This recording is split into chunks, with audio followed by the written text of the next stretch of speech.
So we continue with the 100 verses of advice, and today we'll be talking about attachment and what time we should practice or when we should practice.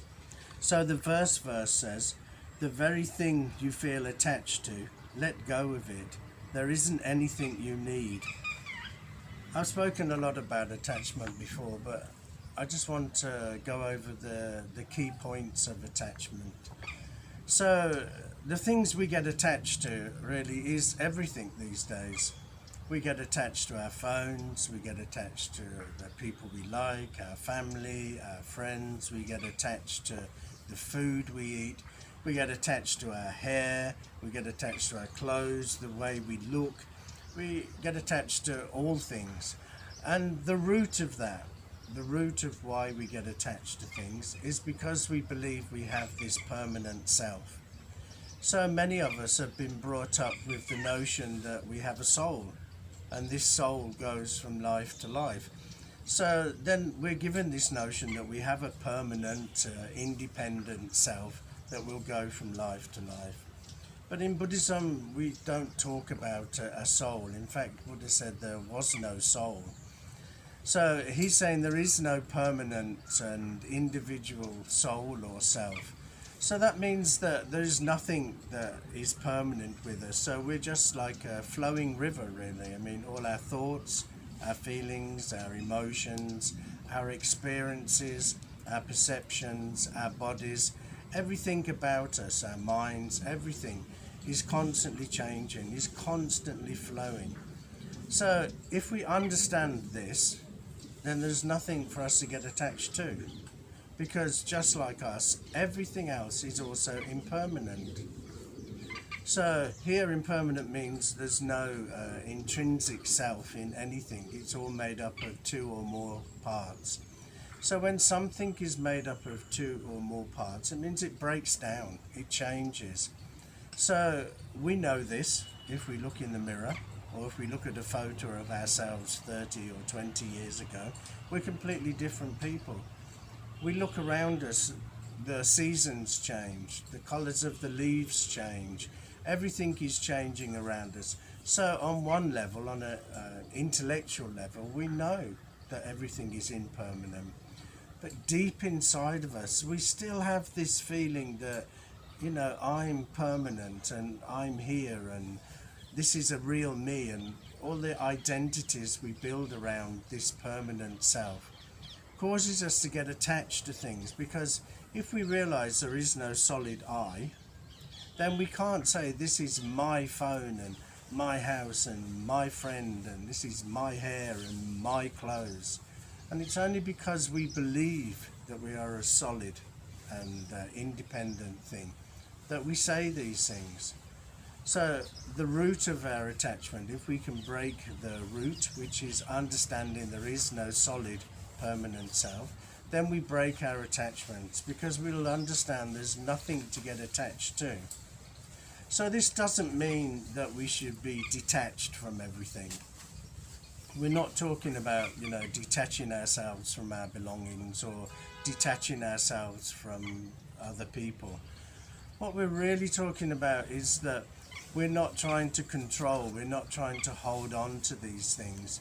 We're not trying to hold on to something that is forever moving. It's like we're trying to hold on to a river that is flowing. How can we? So, you can buy the latest phone. Great. If it's what you need, then great. But you must know when you buy it that it won't last. If your phone lasts 3 years these days, then it's a good deal.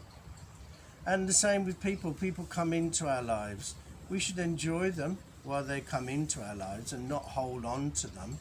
Because, people come into our lives, people go out of our lives. If you look back over your life, how many people have you met? And how many people have come into your life and gone out of your life? So many people. So the signs are all there that getting attached to things is of no use to us. It causes us untold mental suffering. Because once we hold on tightly to something, when it breaks or dies or leaves us, we suffer. So if we just allow things to come into our life, enjoy them while they're in their life, and let them go when they're ready to go out of our lives, then there's no suffering in that. Because we've enjoyed what we've had. Okay, we knew it wouldn't last, but it lasted this length of time. I enjoyed it. Now it's moved on. So there's no mental suffering there. The mental suffering comes when something comes into your life and you grasp at it and you hold it tight. And then when it's ready to go, you're not ready to let it go because it's mine. It belongs to me. But it's still going to go whether you hold on tightly or not. But by holding on tightly, you're causing yourself so much mental suffering. So with the attachment, instead of just looking at the things you're attached to, look at the root of why you're attached to things. And you'll see the root of that is that you believe that you're a permanent, solid, independent self. And if you can understand that you are not that, then all those attachments will go. And all that mental suffering that is attached to that will also go. So the next verse I want to talk about is, if first you finish what you have to do, you'll never get to practice straight away. So the practice here we're talking about is like really meditation practice. I mean, yoga practice is good. It's good for the mind and it's good for the body. And pranayama is very good, also good for the mind and the body with the breath. But actually the main one here, if we really want to work on ourselves, is the practice of meditation. Because it's only in meditation that we can get to know ourselves, and it's only when we get to know ourselves that then we can change. So it's saying that if you wait till you finish everything before you start to do practice, then you'll never get round to practice. You hear people say that, oh yeah, when the kids are all grown, then I'll start meditating, or when I change my job, or when the weather gets better, or when I reach 40, or when I retire, I'll start doing meditation. But the truth of that is that how do we know we'll reach retirement? How do we know that we'll still be alive when the children leave home? Again, it takes us back to that point of us thinking that we're solid and we're permanent, because we actually believe that we are going to be here when we're 60 years old or 70 years old.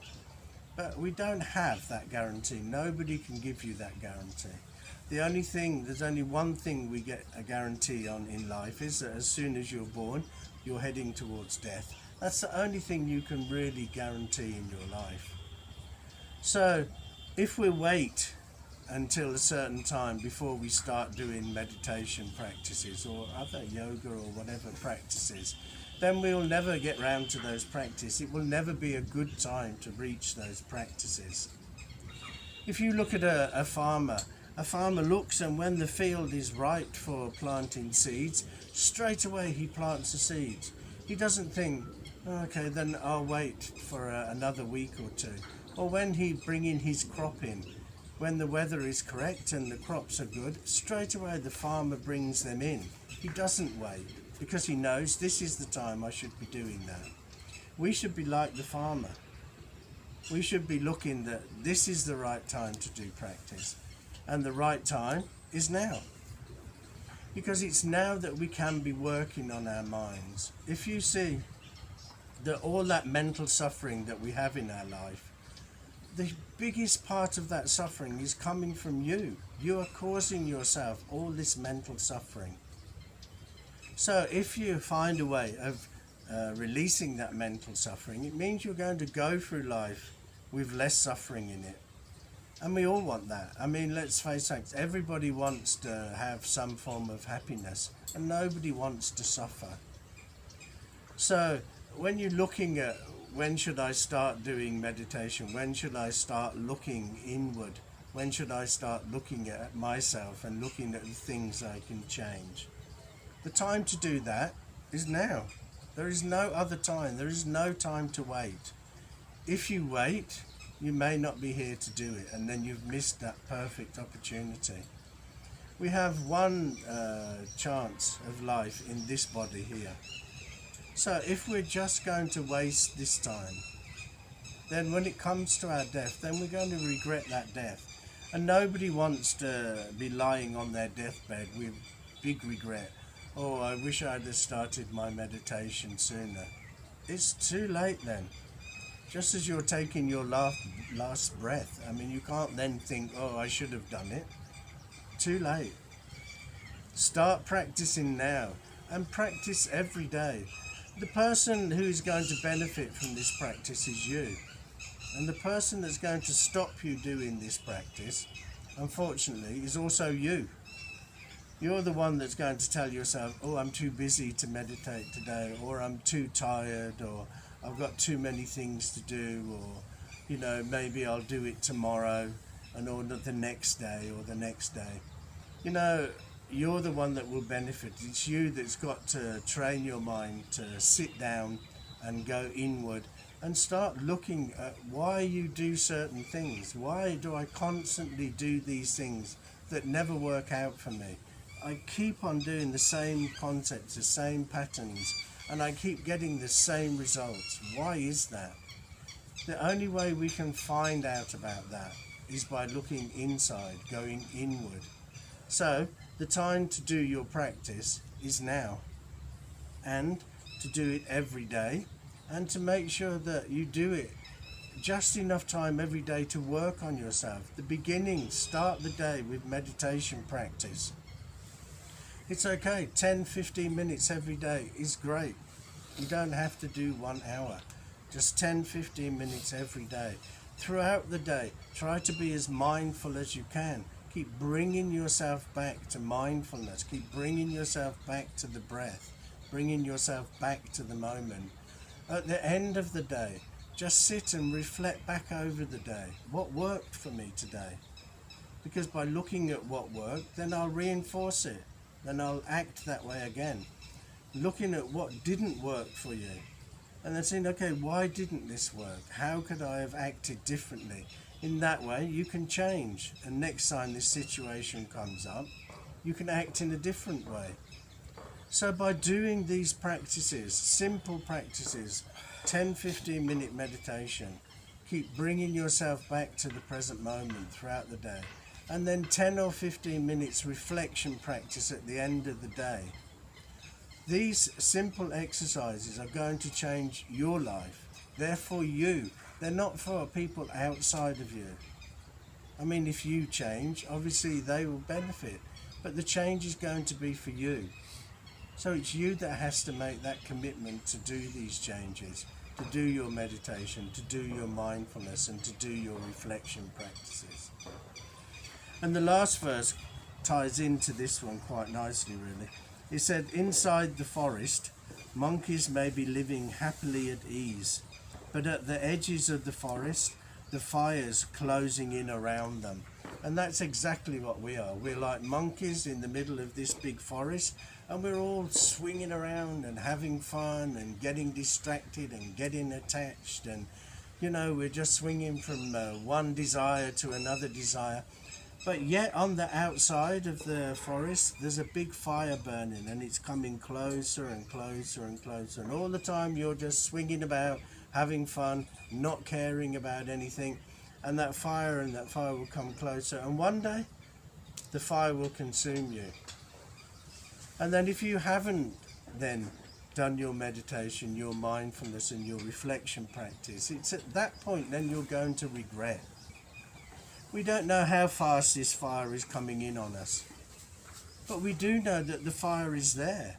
From the moment you're born, that fire has started coming in and closing in on you. And one day, it will consume you. So, it goes back to that previous point that when is the best time to practice? It is now. When is the best time for us to understand and look clearly at, do I have a permanent soul or not? Look at, why do I get attached to things? Look at, why do I get distracted by things? All these things we should be looking at now while this fire is coming closer and closer to us. By the time it's reached us, it's too late. We have no opportunity to do anything about it. So the time to do it is right now. Okay, thank you. Namaste.